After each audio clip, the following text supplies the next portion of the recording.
Assalamualaikum warahmatullahi wabarakatuh. Baiklah, sebelumnya izin memperkenalkan diri. Perkenalkan, nama saya Indah Rahayu, NPM 1953053018 dari kelas semester 4C. Baiklah, di sini saya akan memenuhi tugas mata kuliah materi PKN di SD yang akan menjelaskan mengenai kebutuhan warga negara. Selamat menyaksikan.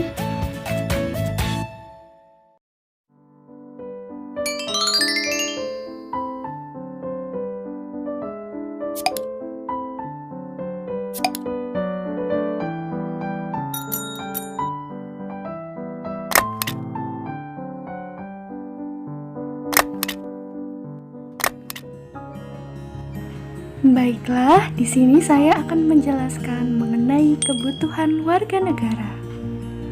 Oke, jadi arti dari kebutuhan adalah segala sesuatu yang dibutuhkan manusia untuk mempertahankan kelangsungan hidupnya secara alamiah melalui pencapaian kesejahteraan. Nah, itulah arti dari kebutuhan.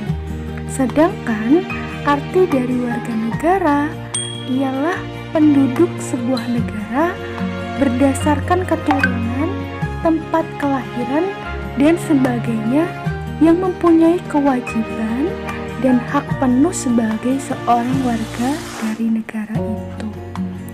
Nah, orang yang disebut warga negara bisa berupa warga lokal atau warga negara asing di sebuah negara. Itulah definisi dari kebutuhan dan warga negara. Nah, dari definisi kebutuhan dan warga negara dapat disimpulkan bahwa kebutuhan warga negara adalah segala sesuatu yang dibutuhkan penduduk sebuah negara untuk mempertahankan kelangsungan hidupnya secara alamiah melalui pencapaian kesejahteraan. Selanjutnya saya akan menjelaskan macam-macam kebutuhan warga negara.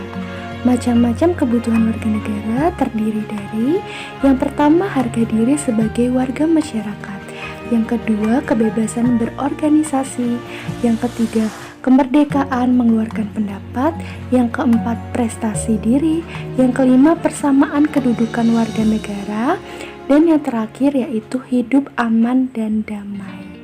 Akan saya jelaskan satu persatu. Yang pertama yaitu harga diri sebagai masyarakat. Nah, arti dari harga diri adalah kesadaran akan seberapa nilai yang diberikan kepada diri sendiri, atau biasa disebut juga dengan kehormatan akan martabat. Seseorang dengan kesadarannya sendiri dapat menilai pribadi masing-masing dengan jujur. Nah, harga diri dibentuk dari hasil perenungan diri serta umpan balik yang diterima tentang dirinya dari orang lain.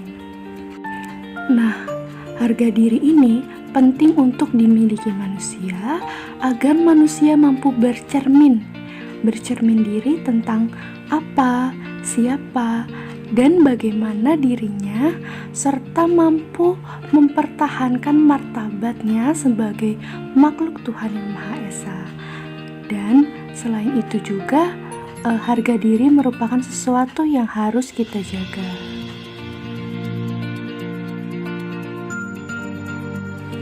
Yang kedua yaitu kebebasan berorganisasi. Kebebasan berorganisasi adalah kemerdekaan atau hak asasi seseorang untuk memilih atau bergabung dengan suatu organisasi yang sesuai dengan hati nurani. Namun, kebebasan ini hendaknya tidak mengganggu kebebasan orang lain yang diwujudkan dengan penuh rasa tanggung jawab. Hal ini mencerminkan sikap menghormati kebebasan orang lain untuk melaksanakan hak dan kewajibannya. Kebebasan berorganisasi ini diatur dalam Undang-Undang Dasar 1945 Pasal 28E ayat 3 yang menyatakan bahwa setiap orang berhak atas kebebasan berserikat, berkumpul, dan menyatakan pendapat.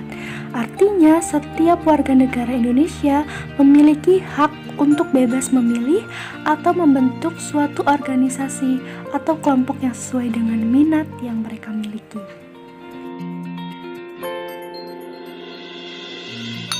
Yang ketiga yaitu kemerdekaan mengeluarkan pendapat. Kebebasan mengeluarkan pendapat di muka umum diatur dalam Undang-Undang Dasar 1945 Pasal 28E ayat 3 yang menyatakan bahwa setiap orang berhak atas kebebasan berserikat, berkumpul, dan mengeluarkan pendapat. Selain itu diatur juga dalam Undang-Undang Pasal 1 yang dimaksud kemerdekaan menyampaikan pendapat adalah hak setiap warga negara untuk menyampaikan pikiran dengan lisan, tulisan, dan sebagainya secara bebas, bertanggung jawab sesuai dengan ketentuan peraturan perundang-undangan yang berlaku. Nah, kemerdekaan mengeluarkan pendapat ini dapat berupa ungkapan atau pernyataan di muka umum, dapat berupa aksi unjuk rasa atau demonstrasi.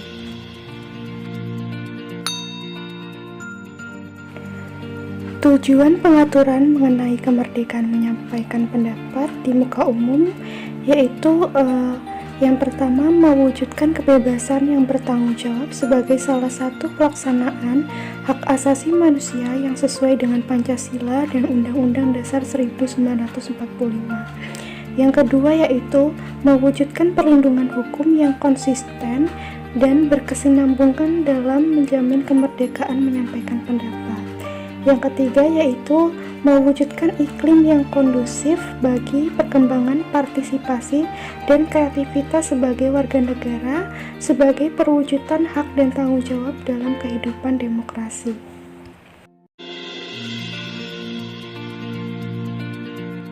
Dan yang terakhir yaitu menempatkan tanggung jawab sosial dalam kehidupan masyarakat, berbangsa, dan bernegara tanpa mengabaikan kepentingan perorangan atau kelompok.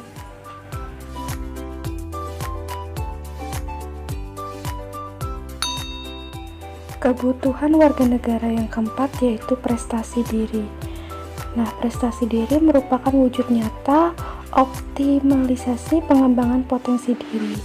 Nah, seseorang dianggap berprestasi jika telah meraih sesuatu dari apa yang telah diusahakannya, baik melalui belajar, bekerja, berolahraga, dan sebagainya. Berprestasi merupakan kebutuhan setiap orang. Banyak cara untuk mendapat prestasi, yaitu dengan memahami bakat, minat, dan kemampuan masing-masing, serta memiliki motivasi yang kuat untuk berprestasi. Ciri-ciri orang yang berprestasi yaitu memiliki semangat juang yang tinggi, memiliki sikap disiplin diri, memiliki tekad untuk belajar, memiliki sikap positif terhadap diri sendiri dan orang lain, memiliki sikap terbuka, memiliki kemampuan dalam bersaing dengan orang lain, dan memiliki kemampuan membaca peluang dan kebutuhan.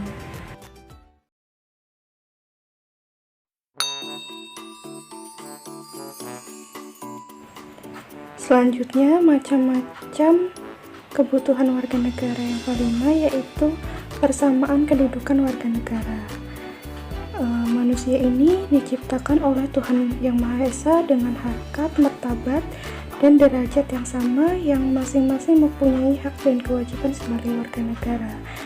Nah, persamaan kedudukan warga negara ini diatur dalam Undang-Undang Dasar 1945 Pasal 27 yang menyatakan bahwa segala warga negara bersamaan kedudukannya dalam hukum dan pemerintahan, dan wajib menjunjung hukum dan pemerintahan itu dengan tidak ada kecualinya.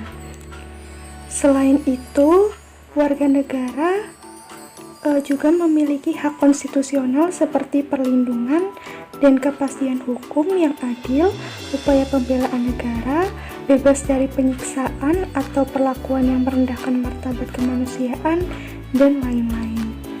Nah, dalam jalannya suatu pemerintahan suatu negara, setiap warga negara punya kedudukan yang sama termasuk dalam hal mendapatkan hak dan kewajiban sebagai warga negara. Yang membedakan antara warga negara satu dengan yang lainnya adalah posisi atau jabatannya di masyarakat.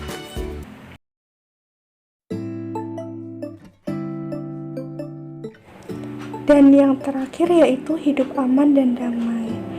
Hidup aman dan damai merupakan sesuatu yang sangat dibutuhkan oleh setiap orang.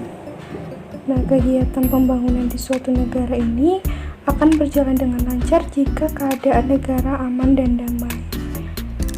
Lalu, upaya yang dapat kita lakukan untuk mewujudkan kehidupan yang aman dan damai yaitu yang pertama yaitu memandang segala perbedaan baik suku, agama, adat istiadat bukan sebagai pemisah tetapi sebagai pemersatu dan sumber kekuatan bersama.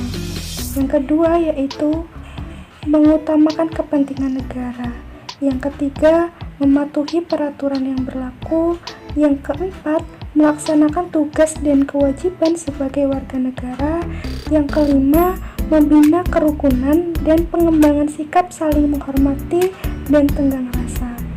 Dan yang terakhir yaitu berjuang semaksimal mungkin sesuai bidang masing-masing. Sekian penjelasan dari saya, kurang lebihnya saya mohon maaf, dan kepada Allah saya mohon ampun. Saya akhiri, wabillahi taufiq wal hidayah. Wassalamualaikum warahmatullahi wabarakatuh.